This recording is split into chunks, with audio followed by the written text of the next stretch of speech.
Hello વિદ્યાર્થી મિત્રો, આજે આપણે જોવા છે ધોરણ 9નું ચેપ્ટર 11 પૃષ્ઠફળ અને ઘનફળનું ઉદાહરણ નંબર 7. હવે તમને શું કહેવા માંગીએ કે એક મકાનનું અડધો ગોળાકાર ઘુમ્મટને રંગ કરવાનો છે. બરાબર, તમને એક આકૃતિ આપેલ છે. મેં આમાં દોરી નથી કેમ કે મારથી એ બધી આકૃતિ દોરાય નહીં, તમને આપેલ છે. બરાબર, ઘુમ્મટ ટાઈપ છે, મંદિર ટાઈપ છે. બરાબર, જો અર્ધ ગોલાકારની ઘુમ્મટનો પરિઘ તમને આપેલો છે, મતલબ કે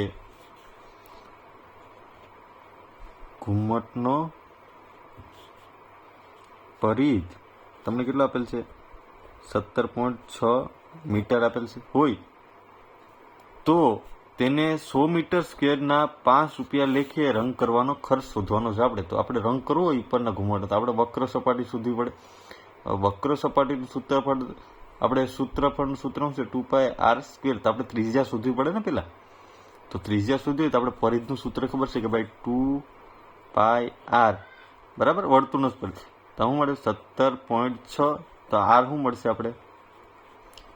17.6 6 ભાગ્યા આ નીચે આવીએ 2π, અને મારે લખવું હોય તો 17.6 2 ગુણ્યા 22 ગુણ્યા 7 આમ લખી શકો ને?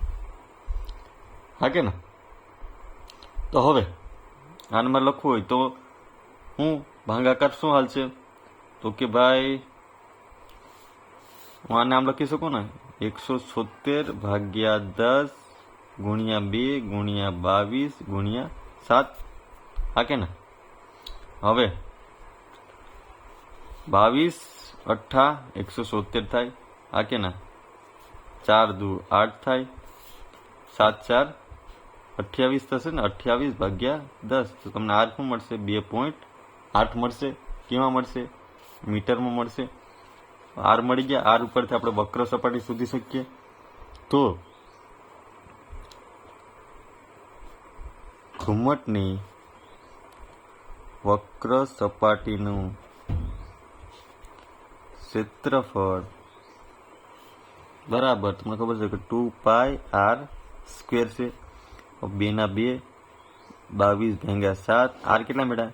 2.8 ગુણ્યા 2.8.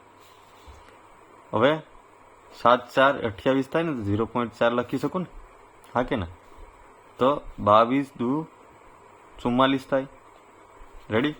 ગુણ્યા આમ લખી શકો ને, 4 ભાગ્યા 10 ગુણ્યા 28 ભાગ્યા 10 લખી શકો.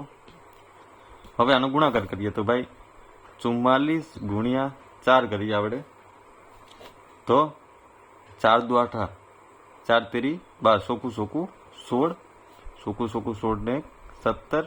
તો શું મેળા? 176 ગુણ્યા 28 ભાગ્યા 100, અને ગુણ્યા 28 કરીએ તો બંનેનો 0.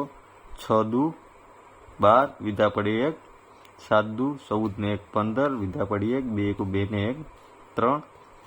હવે 8 8 છક્કા, તો 8 છક 48, 7 8 56, 57 58 59 ને 60. 8 1 8 9 10 11 12 13 ને 14. 8 ના 8 2 ના 2 5 6 7 8 9 3 ને 4. રેડી? તો તમને કેટલા મેળા? 4928 ભાગ્યા 100 મેળા. તો આમાં 2 મિનિટ કાઢવો હોય તો શું લખી કાંઈ? 49.28 કેમાં મળશે આ તમને ભાઈ? Metre square.